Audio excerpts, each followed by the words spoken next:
So I had this big, long show planned about the top questions going into fall camp. Now that's out the window because there's headlines popping up everywhere about regrets. This is the Locked On Ole Miss podcast. You are Locked On Ole Miss, your daily podcast on the Ole Miss Rebels. Part of the Locked On Podcast Network, your team every day.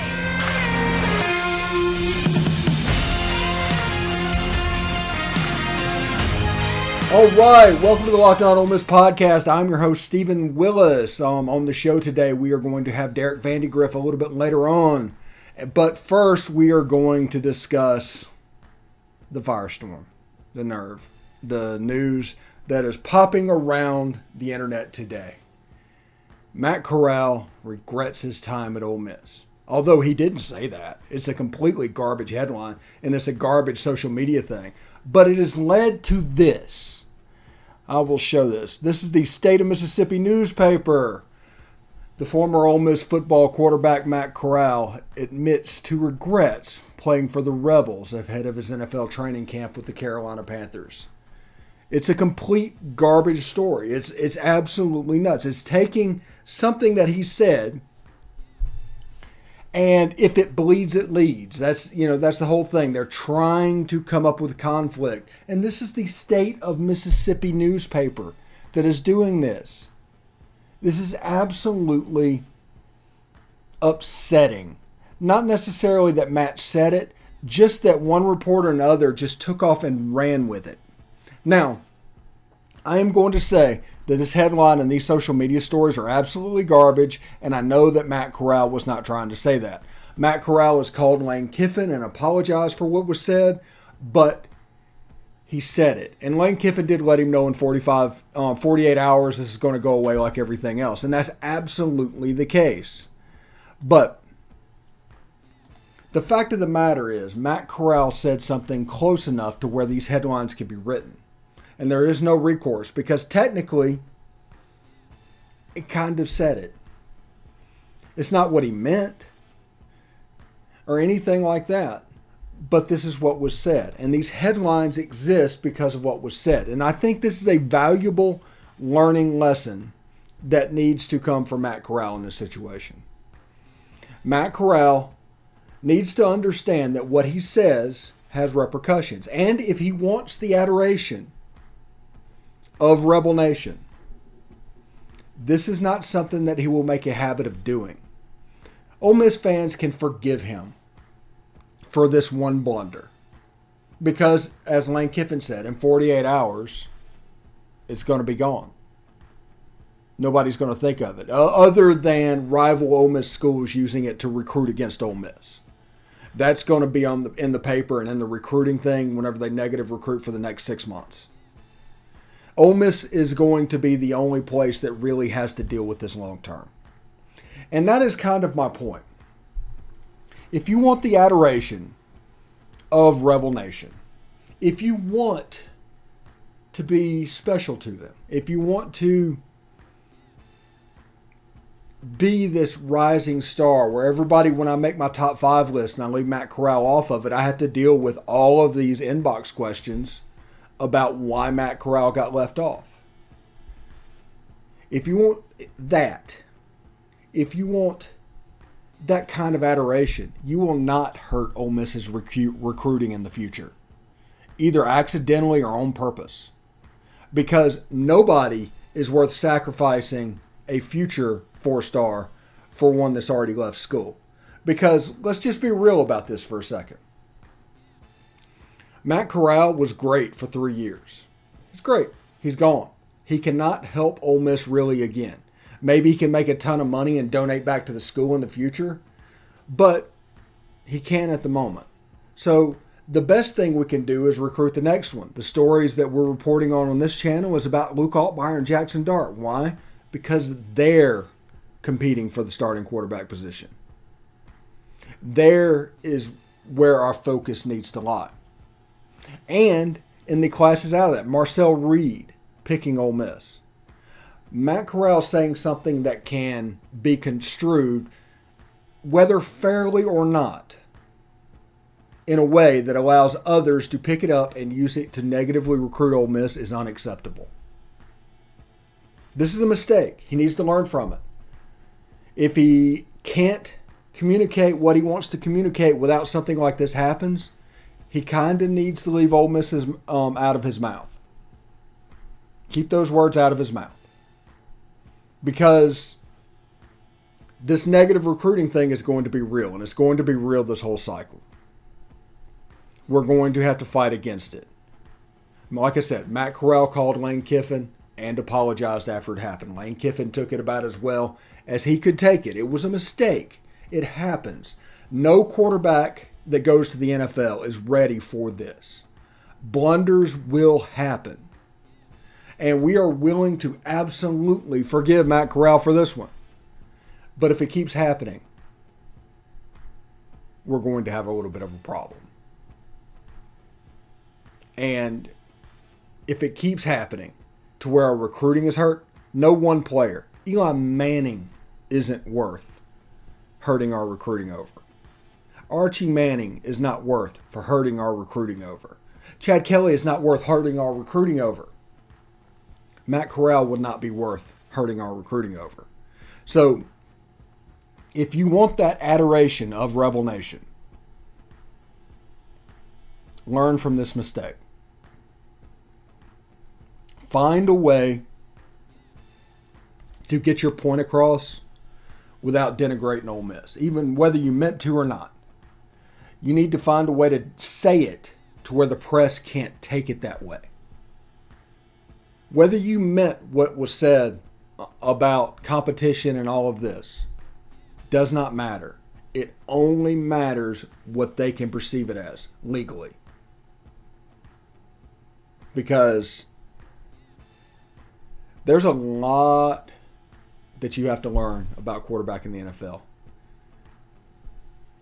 You're protected from the media under Lane Kiffin. I will admit that. So you don't really understand the levels that they are willing to go. The lessons that I learned over the last 20 years that made me not want to be a part of them anymore, you have not learned yet. I understand that. That's the reason I tell you that Rebel Nation will forgive you for this. It's going to be fine. It's going to be okay.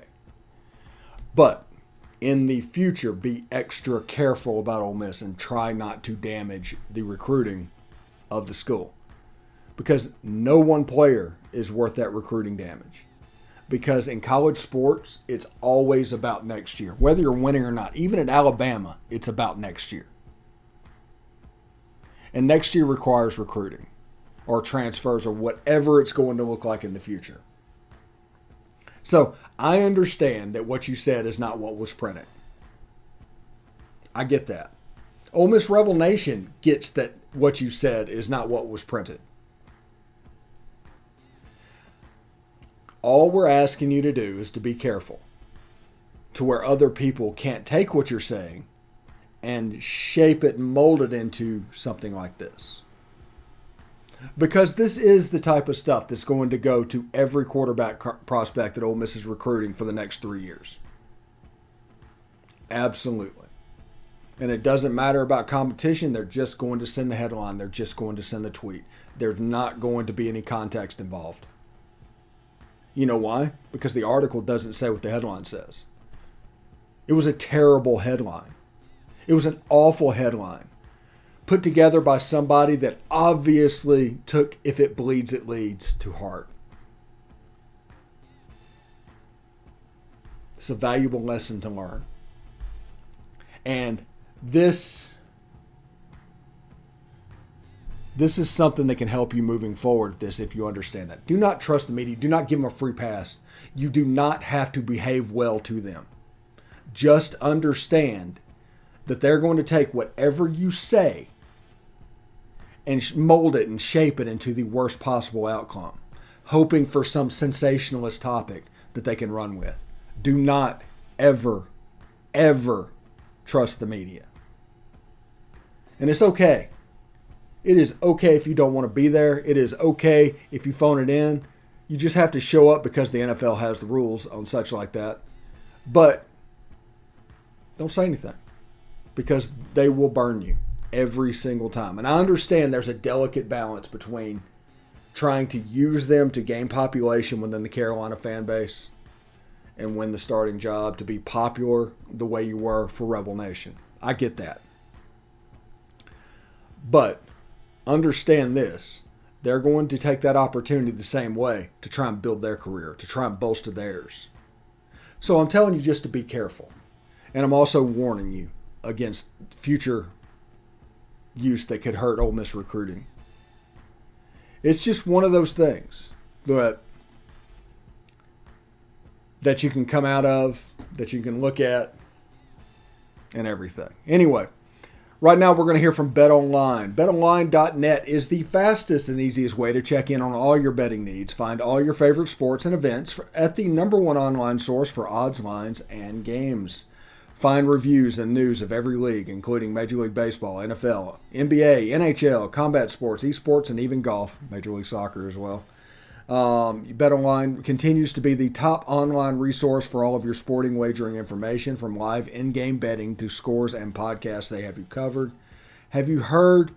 Head on over to BetOnline today and use your mobile device to learn more about the action happening today. BetOnline, where the game starts.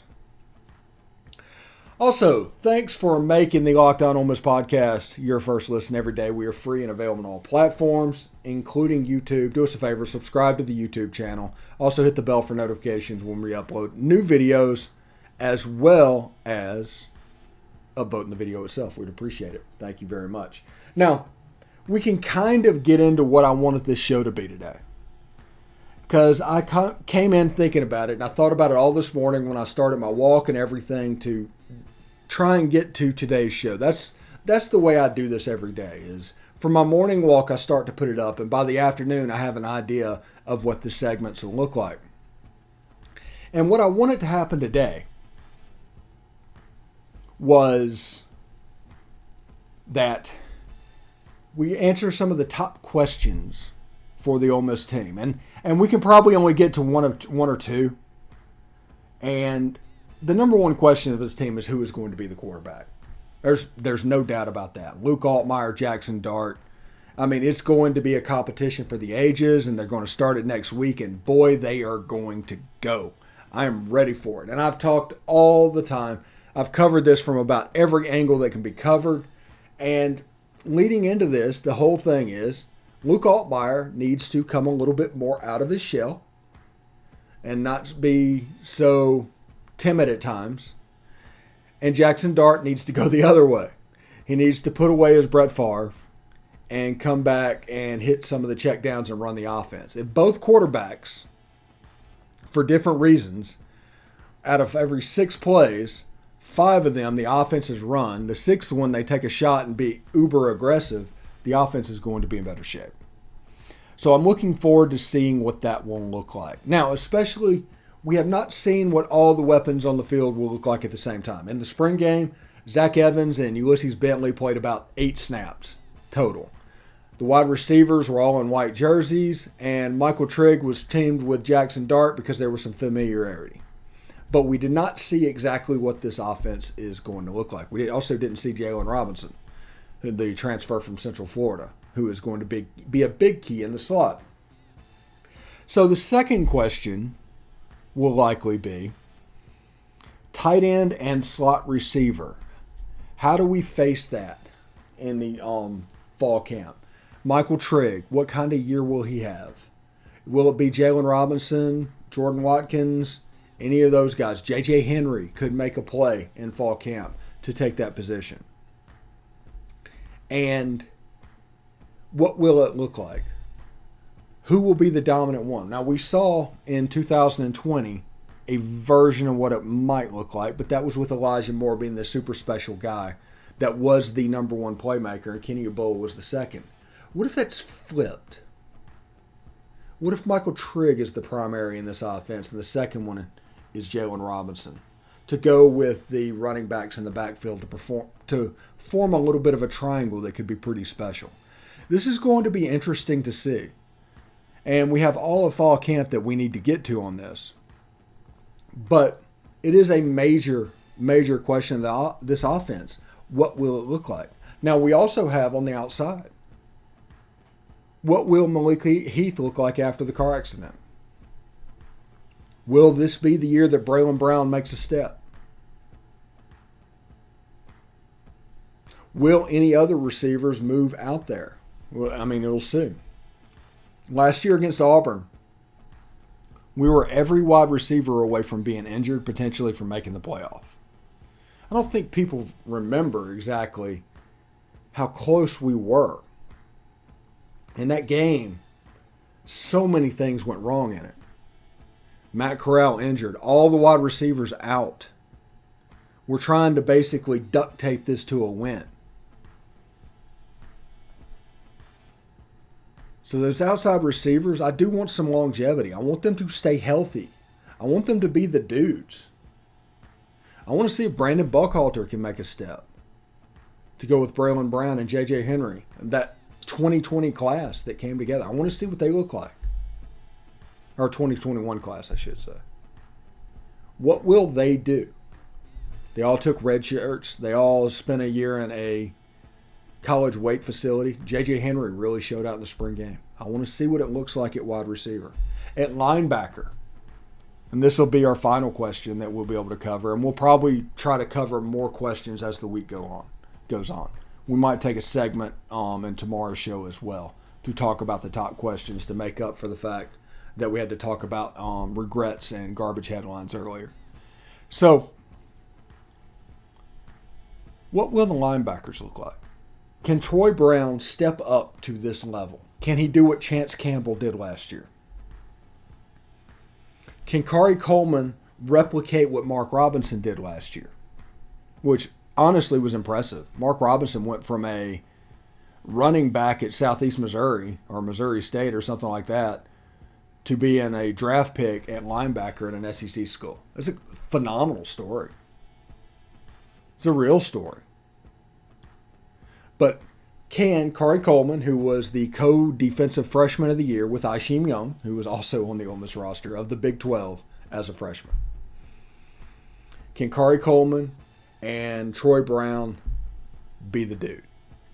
Is it Ashante Seastrunk? Could Austin Keys step in?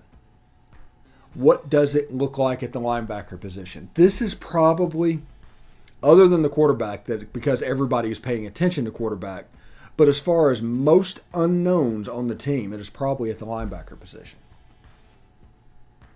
Also, I was requested to talk about specialists. I do want to tell you that Jonathan Cruz, we did a show about it, transfer from Charlotte, will be the place kicker. He has a 57-yard field goal to win a game on record. And also, I think Frazier Mason has been recruited as a punter. He's an Aussie guy. So expect them to do Aussie-style punting with it. Those guys do punting stuff. They're also pretty good athletes, so we'll see exactly how it looks. We'll go back to Will Gleason was the last time we had an Aussie-style punter. So those are the top questions going into this season. When we come back after this break, we're going to talk to Derek Vandygriff about the two transfers that are coming in, Ethan Groff and the kid from Northwestern. I forget his name real quick. But we'll talk about them a little bit. We will talk about the baseball team moving forward, and we're going to get that in before football camp starts, and that completely takes over our life. So we will handle that. But stick around after these breaks. All right, thanks for making the Locked On Ole Miss podcast your first listen every day. We are free and available on all platforms, including iTunes. Please do not forget to rate and review us on iTunes. You can say whatever you want to say. Just make sure it's a 5-star review. I am here with Derek Vandygriff, and we're going to talk a little baseball. I know fall camp is about to start, but we are going to talk a little baseball. Ole Miss had a big week in the transfer portal, Derek. Yeah, and I kind of like you said, I know it's almost football season. I've kind of had a hard time turning the page since Omaha, though. You know, I've kind of sat around. I've got the Grove Bowl recorded. I tried watching it. You know, I got about to halftime and ended up flipping over to the Ole Miss LSU game 2 in Baton Rouge at halftime just so I could watch that again. But I am going to turn the page at some point. I promise I am. But right now I'm still locked into baseball. But yeah, kind of like you said, big week for transfers for Ole Miss. You know, we had holes left at first and right field with Tim Elko and Kevin Graham. And it kind of looks like we've plugged both of those holes right now with two pretty big bats. The first one at first base, Anthony Calarco, the transfer from Northwestern. He's a big left-handed bat, 6'3", 215 pounds. Can really swing it. He's hit 325 with 13 home runs, OPS over 1,000. Playing in a pretty good league in the Big Ten. They really had a good year this year. That entire conference did, and kind of the big thing with him is being the left-handed at bat. It was kind of the thing that kind of hurt Kevin Graham earlier in his career. Is he wasn't able to hit lefties. His first 2 years in Oxford, and he kind of started figuring it out, and that's when he became such a prolific hitter for us. Anthony's kind of the same way. Against lefties, he hit 281. Now, only had one home run against them, but, if you get up there and you hit 281, that means you can hold your own against them. Just absolutely killed righties, 338, 12 bombs. That's obviously where his power is going to come from when the righty's on the bump. So this is his last year of eligibility, and I'm sure us winning the national championship was really attractive to him with only 1 year left, and us having that big hole at first base to fill. And so I'm sure he's going to step in from day one and plug that hole for us. So that's a pretty big get for Mike Bianco and the crew. Yeah, both of these transfers, neither one of them have played in the postseason before, have they? No, they hadn't. That's kind of what they look at. If it just kind of leading into Ethan Groff right now, the other big transfer, he's probably going to slide into right field and take Kevin Graham's spot for us. That was one thing he talked about is, he hasn't played in the postseason yet in his entire college career, and that was one of the big things for him is he wanted to go somewhere where he knew he was going to play in the postseason. And, you look at Ole Miss's track record, and that's just what we do year in, year out. We're at the very least playing in regionals, more times than not hosting them. And the Rebels really got a good one here with Ethan. He struggled his first couple of years down in Tulane. Boy, he turned it on this year. 6 foot, 200 pound. Like I said, he's going to play right field for us. And this year he had a real breakout year. He really turned things around. Hit 404, 503 on base percentage. So you're thinking, every other at bat he's at least getting on base, and that's such a big thing when you're talking about getting contributions top to bottom in the lineup. A 12-12 OPS, 9 home runs, 15 doubles. I mean, he could do it all. And he was still very balanced, kind of like we're talking about lefties and righties. Against righties, 391, 7 home runs, and lefties was he just absolutely crushed them. 444 against lefties. I mean, that is absolutely incredible. He had a season cut short this year in Tulane. He went diving into first base and had a thumb injury, and then it put him out for the rest of the year back in late April. But, I'm sure with the time off and all that, he's going to be just fine coming into next year. And the thing with him, he's a fourth-year junior. So, I mean, if he doesn't get what he wants in the draft, you could possibly have him for 2 years out there in the outfield. And that's a real big get when you talk about transfers and stuff. The guy's not going to be here for just 1 year, which he just very well might be. He could get drafted and move on and all. But, there's a possibility he's here for a couple of years. So, that's a big whole field for us out there in right field, and with him and Anthony coming in, that's 2 holes down, and you're starting to fill up your spots, and you're seeing how this team's really coming together and shaping up for next year, and it could be another real good year for the Rebels.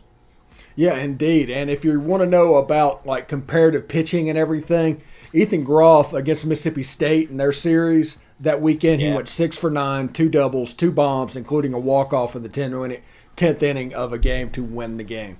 So he had when he was cooking, he was really good. Yeah, he was, and couldn't happen to a better team than Mississippi State. He's going to be seeing plenty of them next year. So I'm sure the state fans will recognize that whenever we meet up again, and I look forward to Ethan going out there, instead of going 6 for 9, just go 9 for 9, 6 bombs, and just go ahead and crush them and be done with them. Yeah, it's very Jake Mangum like numbers there. By the way, I'm having flashbacks. At least he's on our team. Yeah. We don't talk about Jake Mangum on this podcast, Stephen. Come on, man. Yeah. I was talking to Stuart Partridge. He was on my show yesterday, and we got to talking about Chris Mangum. I love Stuart. Yeah, got to talking about Chris Mangum because I went to high school with Chris, and Jake being his nephew, it kind of was like, how did that happen? How did John let that happen? Yeah, that's messed up, man. He's got to step in for us right there and go ahead and direct him back on to Oxford, and it would definitely be a little different history right now if that were the case. But Jake was a great player, I know I'm a big Ole Miss fan. I mean, he was absolutely incredible what he did, and he's moving up the ranks right now for the Mets, I believe it is, in the minors. So I'm sure he's going to have a good career. I'm just glad he's not wearing maroon and white anymore. Yeah, absolutely. Speaking of baseball and everything going on, we wanted to talk about the transfers, but is there any other news around the Ole Miss baseball program that we need to know about? Yeah, with these two guys filling holes, we talked about that there's some more holes to be filled, and don't get your hopes up quite yet. But Jaxson Ferris hasn't signed with the Cubs yet. He only has till Monday to get it done. I think it's 4:00 Central, 5 Eastern is the deadline on Monday, August 1st. And as of right now, he still hasn't signed. And there was some optimism a few days ago. I was reading some articles that after they had signed Horton, that they had saved enough money to be able to go ahead and get a deal done with Ferris. And, that hadn't quite happened yet. There was a little bit of a cryptic tweet from a Cubs podcast about Jaxson Ferris and the Cubs that kind of got me thinking about that. And, there's only a few days left. And, boy, if we can get him to Oxford, I mean, you talk about a real shot in the arm with him and Hunter Elliott top of that rotation, because Jaxson Ferris is the kind of guy that's going to step right in, and he's going to take over, if not the Friday, then the Saturday role. But either way, you would have him and Hunter Elliott, two big lefties out there starting your SEC series. I mean, and he's the real deal. I mean, he's one of those that could come in and pitch for 2 or 3 years, and by the time he leaves, be one of the best players in Ole Miss history. I mean, his stuff is that good. I know that's kind of high praise when you talk about all the players we've had. I mean, just talk about left-handers, with Nikhazy and Pomeranz and those guys.